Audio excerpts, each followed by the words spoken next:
Hello, my name is Vicky Washea and welcome to another episode of A Wealthy Life. So we've been talking about goals, we've been talking about reflection in the last couple of podcasts, and this time I just want to throw in a little bit of different thinking for you, a metaphor to help you think differently about a couple of things. So let me just start off with the question that I've asked you many times before. Who's controlling your time? Is it you or is it someone else?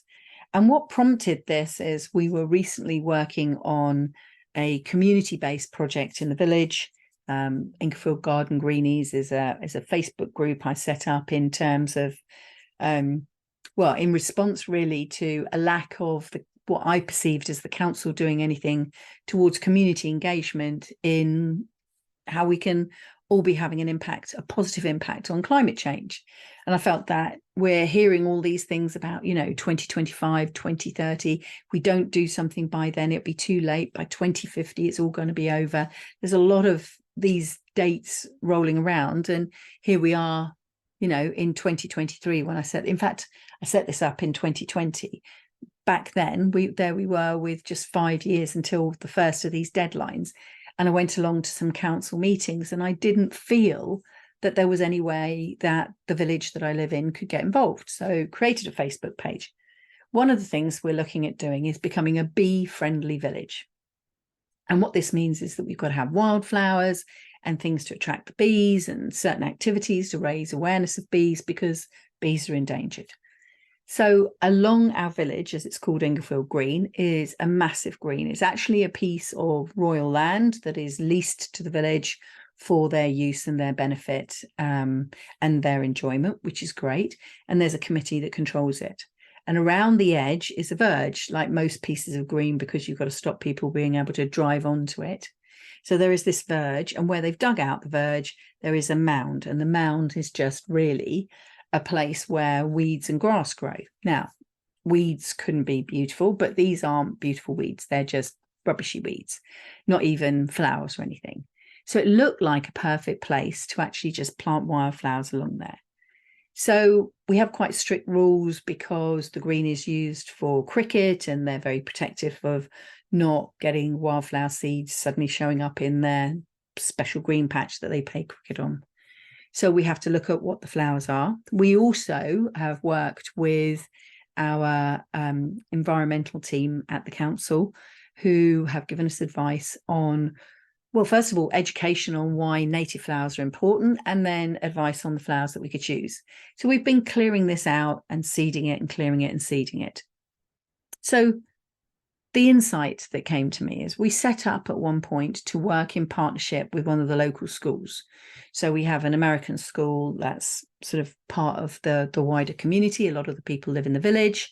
So we started working with the school and went along and had a conversation with them about would their students like to participate in this. They have very specific community outreach and volunteer projects that they run as part of the curriculum, which is incredible because it's a great way for us all to get together. So put the adverts out, and because it was working with the school, we needed to do it on a weekday and we needed to do it in half term. So we picked a Monday. And those that came along, there was very few of us to start with. Those that came along were actually mostly staff members at the school because it was half term and they were off. And I think there was one or two other parents that were there and one or two other people who weren't specifically parents. They were just people from the village that were helping out, and myself and a couple of other core members of the wider community that are driving this project. So what realization did I get here? How few people could participate on the Monday, how many messages I got that said, oh, are you doing something at the weekend because I can't take time off work? And it suddenly made me go, oh, yes, that's what it's like, isn't it? If you are an employee, your employer says how much time you're allowed off. And traditionally, it's something in the region of 20 days annual holiday. So 20 weekdays, 4 weeks a year, plus you get a little bit of the bonus of the bank holidays. But that's quite harsh, isn't it? So your time away from work, yes, you get your Saturdays and Sundays, but they're full of family lives. But where's your time to pursue things that interest you? What if you are passionate about gardening, passionate about beekeeping, passionate about being involved in any sort of project in the village, the town, or the city that you work. Maybe you want to do art, maybe you want to visit galleries. It doesn't really matter what you want to do. Where is your opportunity to do that? You're given just 20 days a year, but you also, we all do in the UK, you also want to be able to go and get some sun if we haven't been having a particularly sunny year. You like that break abroad maybe, or somewhere else in the UK. So that idea of a vacation. But then are you going to have to choose between having your vacation, which is often family time, and being able to do something that you want? And that's why I talk about the happiness calendar. What makes you happy? Starting with that question, what makes you happy, rather than what's your obligation? What are you allowed to do? So just think on that piece for a minute. So who is allowing you, and what are they allowing you to do? What do you feel obligated to do? Maybe even a touch of guilt in there. So that's one thing to think of.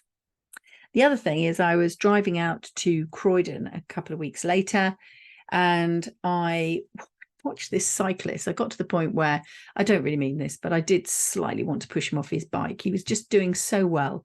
I was in a queue, like we all are. We're all in a queue whenever we want to get anywhere. The traffic's always bad. I have to say, it was a miserable day. It was quite chilly and raining out there. And there was this guy cycling on shorts. He's got his helmet on and he's got a bright yellow jacket. So he was quite noticeable. And he went past me. And then we got to the traffic lights and he didn't jump the lights. He was very good. He waited there. The lights went green. Off he went. I think I was second or third in the queue. Off I went. I passed him.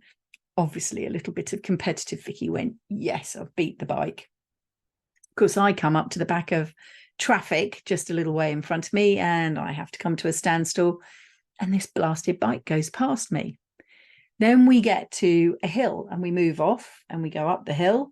And of course, he's having to go slow, and I overtook him, but he's going slow.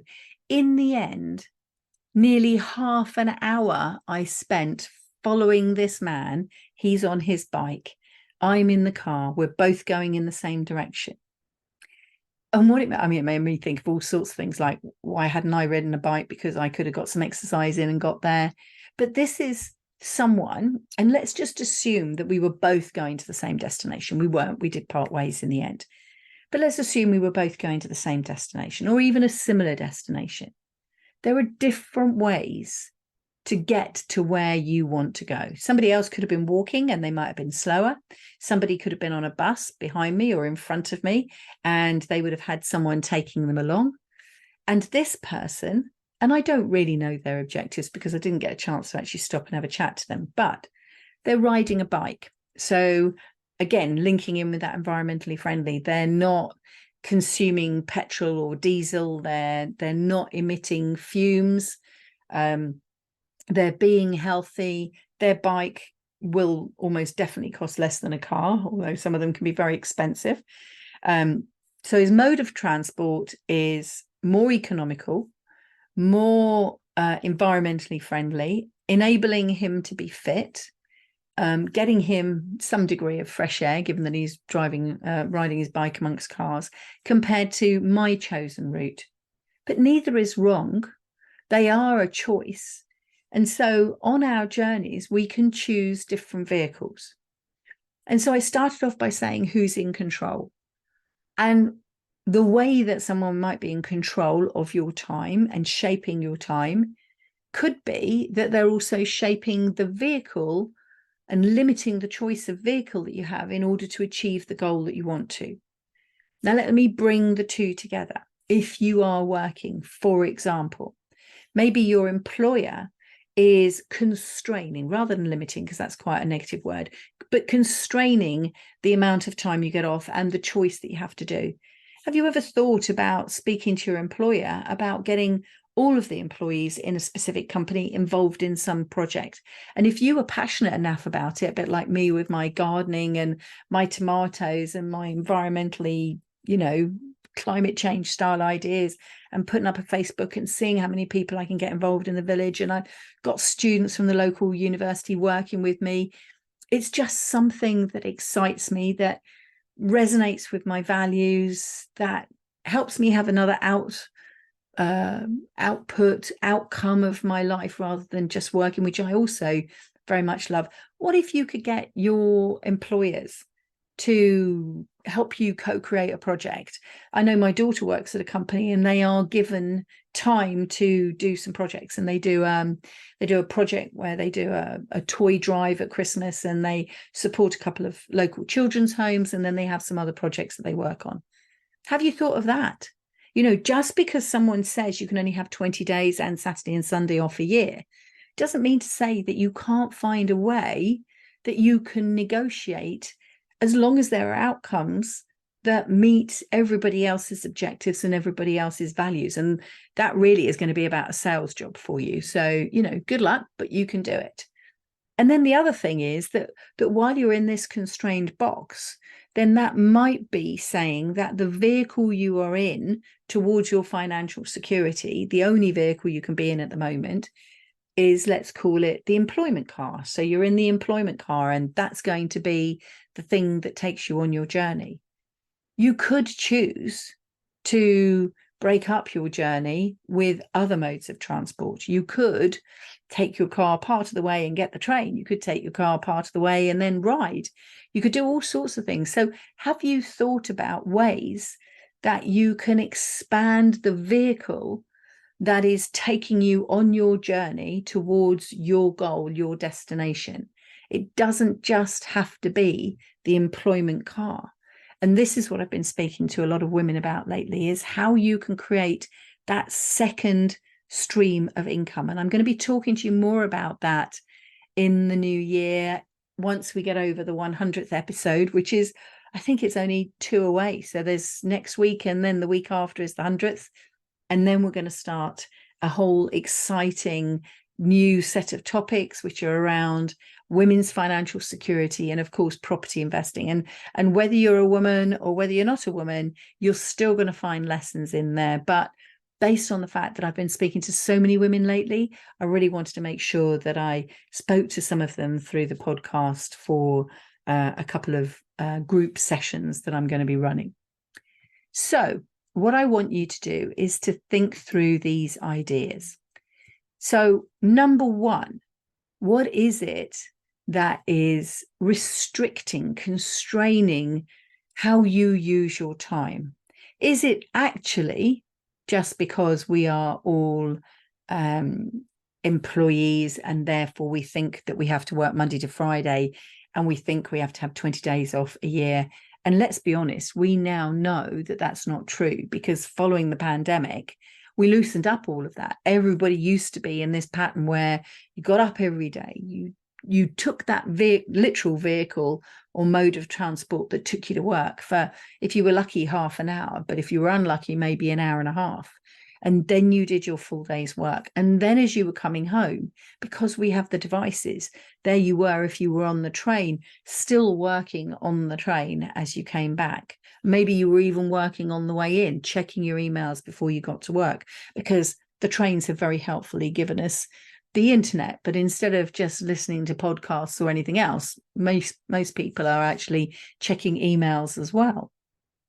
So we know that that can change, because now so many more people are working from home, either fully working from home or working a number of days from home.